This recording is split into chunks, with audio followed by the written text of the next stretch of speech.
Hello, and welcome to A Bold and Distant Future.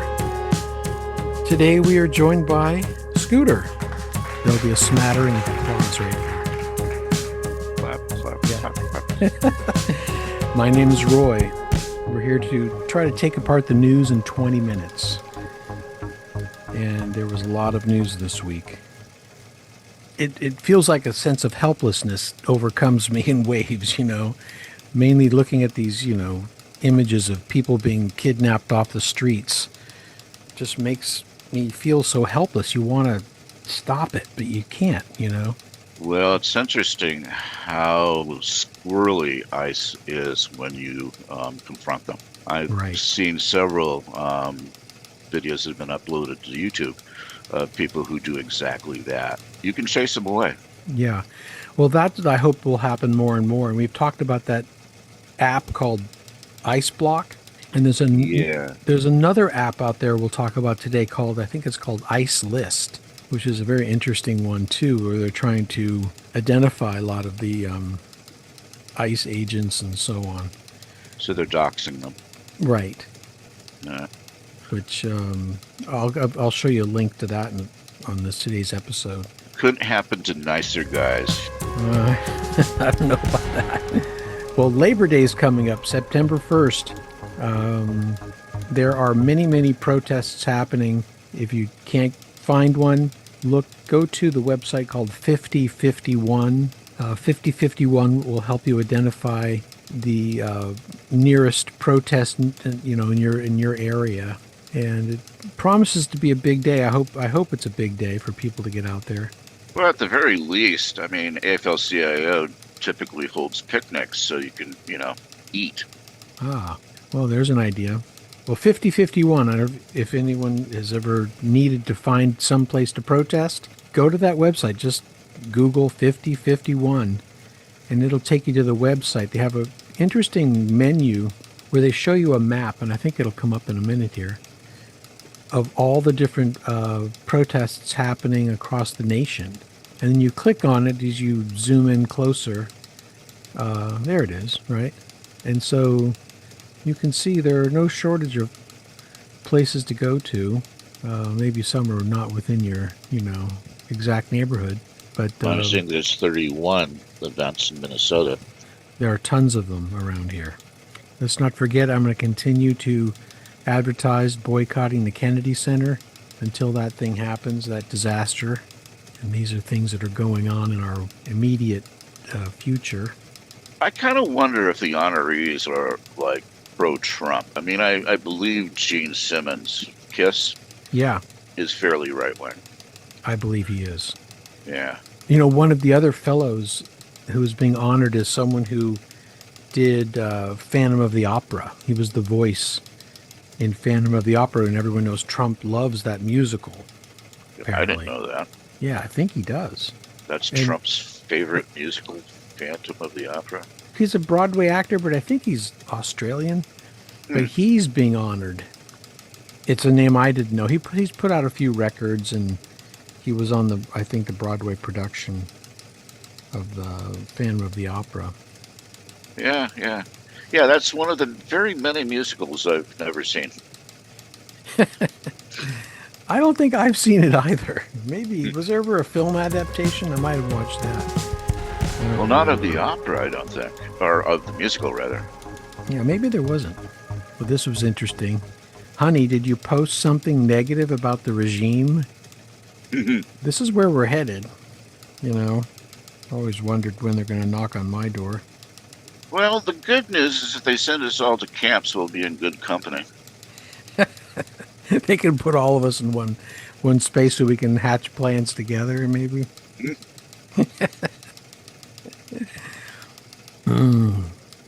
I don't know. I'm trying to take a comic view of these goings on. I guess it's a Yeah, survival don't discount- mechanism. Don't discount humor as a subversive activity. I totally agree. Mock them relentlessly. Mm-hmm. And that's one way to get through this. Here's the ICE list. It's the U.S. Immigration and Customs Enforcement Accountability Initiative. If you just Google ice list, I'm sure you'll find it. It's an interesting resource. It's a way to upload images that you take, photographic images that you take when you see ice, people, kidnapping people off the street. And they're trying to create this database to chronicle. And, it's totally a, citizen-run thing, and they need donations. And you can report agents. Anyway, I put this out there for anyone who's interested. I visited the site.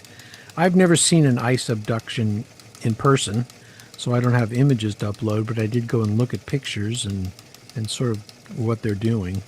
Yeah, so it's, I've seen photographic images like on my news feed of abductions happening. I haven't witnessed any in person. So they're looking for collaborators, people helping ICE, any images of ICE raids and ICE crimes. It's like we can't leave this up to the government to do anymore. We have to start these citizen-run groups that police the police. You know what I mean? Yeah. We do have existing groups. This is one thing that I think probably we should bear in mind. We can create our own groups. We can do our own tracking, but there's also the ACLU. There's also Amnesty International. There are groups out there that, pre-exist this, who are very well organized and well financed, that are utterly opposed to what's going on, and Right. probably worth supporting. Well, those are good things to remind ourselves of, yes. Hit those groups. As the world turns. As the world turns. This flag is this flying. is weird.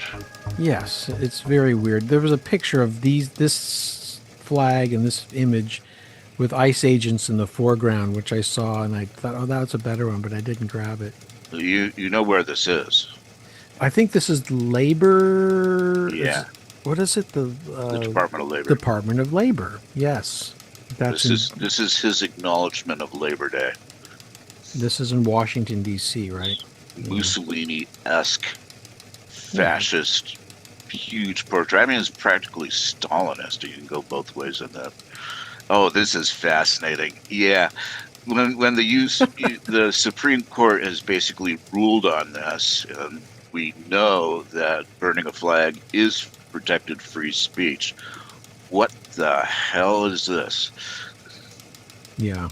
I haven't followed up on that one fellow who did burn a flag in front of the White House to see what his story is and what became of him, because he was arrested under what pretense, I don't know. See, back in the day, when I was coming up, you had groups like the Yippies. You know that they would have gone out there, like 100 plus of them, each with a flag and, some petrol. Mm-hmm. There would have been a bonfire of flags. We don't do that sort of stuff anymore. And that's kind of what we need to do. It was circling back to mocking the regime. Right. What would it look like if a whole crew of people showed up in front of the White House and started drawing on the flag? What the hell is this? This is a picture of Donald Trump desecrating an American flag. Now, this might not be recent. This might be from 5 or 6 years ago. I don't know. Judging from that lady's hair, I would seem earlier than that. It could be. But who's he to talk? He's desecrated many flags, and I have some other imageries of flag desecration. I mean, that's a shag, right? You don't know. She could just be someone living in, down in Florida who still wears her hair. 1976. Yeah. Living in 1976. Yeah. Now, this happened in Florida recently, I think at Mar-a-Lago, where an artist was presenting a creation of his to Donald Trump, and Donald Trump is off on the right side of the frame there. And he uses an American flag as a drape to cover over this painting sculpture that he created. And this happened with Donald Trump in presence right there, witnessing this, and he peels it off, but then he bunches it up in his hands. So he grabs it off. There's Trump looking at this horrible work of art with an American flag and some other stuff floating around. That's the art. That's the artwork, yes. Well, I can recognize the flag. I don't quite understand what's going on. I don't either. I don't quite get it. There might be a clearer picture in a minute. But, some kind of seal. So he just stands there while Trump is admiring it, and he's sort of talking, and he's nervously bunching this flag up in his arms, which is not what you're supposed to do. You're supposed to, first of all, you don't use a flag as a drape. If you're going to fold it up, you're supposed to fold it correctly. Yeah, there's a procedure. I know the procedure. I was on flag guard in like 5th grade. And so then he takes the flag, this big bunched up wad of a flag, and he sets it on the chair next to him in a big heap. Well, at least it didn't touch the ground. I guess so, huh? Yeah, you're supposed to burn it, which is interesting. Yes. You're supposed to burn a flag that's touched the ground. Which I would, reiterate is protected free speech. Well, this is the hypocrisy. And I found this. I don't think this is a real photograph of Trump, but it is a Donald Trump, pro-Donald Trump kind of image. And he's got a flag touching the ground in this kind of heavenly snowscape. And the flag's right on the ground. And he's draped in the American flag. This kind of stuff is so disgusting. Sometimes Actually, I think it's hilarious. Some people can't bear to look at it. I almost would get that. Just, that's perfect. Cartoon Trump. It's got the watermark right across the top of it. Historical photos. I bet these are going to be collector's items. Just like Nazi memorabilia. Maybe. Did you ever watch that recent film with Kate Winslet called Lee Miller, the war correspondent? Interesting movie. No. Do you know the name of it? It's called Lee, just Lee. Okay. Great documentary. Pretty incredible. So here he is in the middle of a stadium. With this tattered flag. And what's the blue cloth? Like he's holding another blue cloth in his hands. And I don't know what that's. Is he just trying to clean the flag off? Wipe off the grime? I don't know, but that's a bad image of Trump. So you talk about desecration of the American flag, Trump and his MAGA people, they've got it going on already. They're way ahead of us. Burning a flag seems like nothing kind of compared to that. It's a different sort of desecration, so shall we say. Well, the veneration for any flag, I don't care what flag you're talking about, even the pride flag, that's damn near close to idolatry. Yeah, I agree. What was that quote? Patriotism is the last refuge, which Last refuge of scoundrels? Yeah, the last refuge to the scoundrels. But I don't know who originally said it. I was going to look that up. Well, this happened in the Texas state capitol, and this is a segment of signs. And if these numbers are right, it says Texas total registered voters. Democrats, there are 8 million registered voters in Texas, and Republicans, there's only 6.5 million. I didn't know those numbers. Are these accurate? This is just a sign someone held up in the Texas state capitol, but now you understand why they're trying to gerrymander, huh? Or why they did. Absolutely, and it's a reminder that we do not live in a popular democracy. That Right. really doesn't, in a sense, it doesn't matter. It could be 12 million and the Republicans could still get it. Yeah. Well, here are some signs of fascism. Sometimes I think the most direct and kind of functional way to get your message out is just to make a sign and go stand on the sidewalk. And this is a group of people that did that. They're holding up signs, but all of these are signs of fascism. Rule of law endangered. Rise of hate groups. It's just a great, I think they're probably reaching more people than our podcast. If you stand out there and 200 or 300 people walk by, you're getting your message out. And I applaud these people. This is what we need more of. Pretty clever. Threats and intimidation. Yes, if fascism had signs, that's what they would say. Yeah. Voter suppression. I don't know where this happened, to be honest. I just stumbled on these photos and I thought they were perfect. When I go to any demonstrations or protests, generally that's what I'm doing is I'm photographing other people's signage. The free press is censored. Yeah, I do the same. can come across some pretty creative ones. And I love the signs that require research. You have to go home and like look up the law of Madison versus Maybrook or whatever it might be. I went to one protest at the federal courthouse, and a lot of lawyers were there. Mainly, it was primarily lawyers, people associated with the courthouse. And boy, they had some literate signs that were citing different, amendments and things. It's like you had to go home and do research. And I'm glad I took pictures because then you can go home and do that. The ones that just say, F Trump or whatever, it does, it lacks something. Yeah. Scapegoating immigrants. Actually looking for a sign that I saw in Florida in the first term. In Fort Myers, there was protests, primarily like university professors, science teachers, and so on. That was pro-science. And I'm trying to remember what some of these signs were because they were really creative. I will find the pictures. I will send them to you, and we can follow up at some other time. Yeah, that's a good thing to do. I mean, I think any way to broadcast out stuff from real people that seems unfiltered, real emotions that people are sharing in our country, maybe in different parts of the country, different states. I think we need to bring it together, because we're all feeling the same way. One of my favorite signs I saw here was someone had a sign that it's getting so bad even the introverts are coming out, Yeah. I'll put that one up if I can, right here. Well, that's our show for today. It was a pretty laid-back show, and I appreciate just laying back, not being too high stress. Just a place to talk through some of these things that are out of our control, And I appreciate you being here, Scooter. Hey, no problem. My All right. pleasure. Always a pleasure. Let's take a couple of seconds and talk about the shooter. Yes, let's.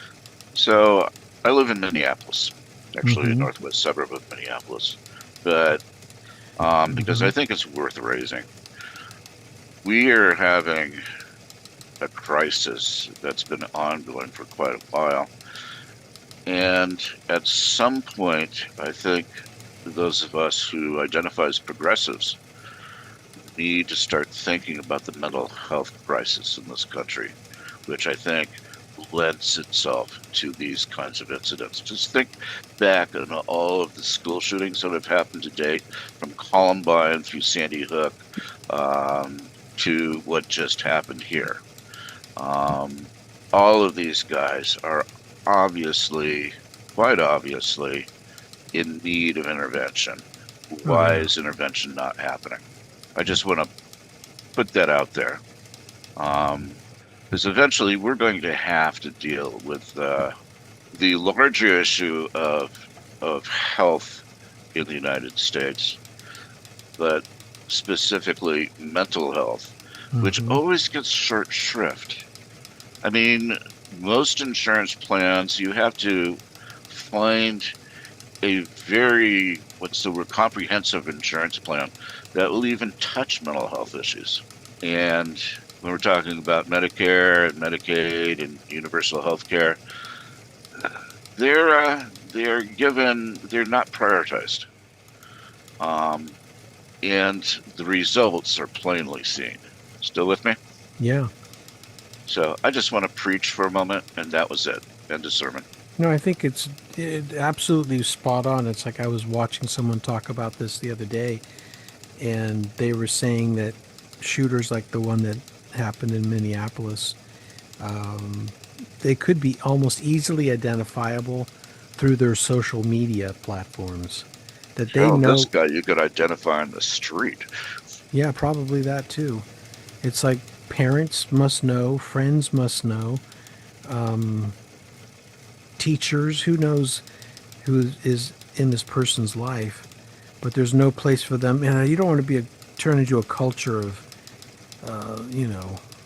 what am I trying to say? Well, it lends itself to paranoia. Yeah, paranoia, which is not the answer, but intervention is. Yeah. That, and I hate to get into the whole Second Amendment debate, everybody around me on the street where I live, everybody's got like a small, you know, they all have guns. An arsenal in I'm their probably the home. only one here that doesn't. Wow. When I first moved here, one of the first questions I got is, "Do you have your carry license yet?" The assumption being that I had a gun. Right. That's so strange. So- It's foreign to me too. Can only be more foreign to you, living there. I've never lived in a state that has been that guns were that prevalent. But it compares to Australia, where they had a shooting, somewhat similar to what we experience here. Mm-hmm. And like the next day, they banned pretty much all guns except for those that are registered for sports hunting and so forth. But yeah, you can't get a gun in Australia without spending a huge amount of money on the black market. Some you can order from Walmart here will cost you like 30 grand there. Why are guns so woven into our culture? Is it because of westward expansion and the need, or the need to protect yourself from wildlife, or the I don't know. I indigenous should bring my population? roommate onto the podcast. He has a small armory in his bedroom. I don't think I need to hear his point of view. But I think you guys should do that podcast you were talking about. Mm. But I don't need someone to tell me. I mean, I think more Democrats probably should go out and buy guns. I remember during the pandemic driving by the gun shop in our town. There is one. And the lines were long. There were like 25 people. It's like, I don't know who these people were, but people were out like, we need to get a gun, I am not convinced that the answer to guns is more guns. Yeah, I'm not either. That said, there are actually left organizations that are pro-Second Amendment. Have you heard of these John Brown groups? The John Brown clubs, they're called, I think. Yeah, the John Brown Anti-Klan Club. Yeah. A lot of those are happening, and we did an episode about that almost a year ago, because we've been going on for quite a long time. And maybe a year ago, we did an episode back in the early days of this podcast, where we did some research on that. But you kind of need them in a way to protect from what could go wrong. If we're not able to defend ourselves, they start rounding us up. Well, we have guns, they have drones. Yeah. The minute you go down that path, we're outgunned from the get-go. Yeah, it's like a little arms race. You can't win. Well, let's close this show off. I'll say thank you again and appreciate anyone listening here. And please come back again, like and subscribe if you can. Peace. Okay. Good. The fascist music cavalcade or something. There you go. Sounds good. Look forward to it. All right, dude. All right, take care. Peace. Thanks. Bye. You too.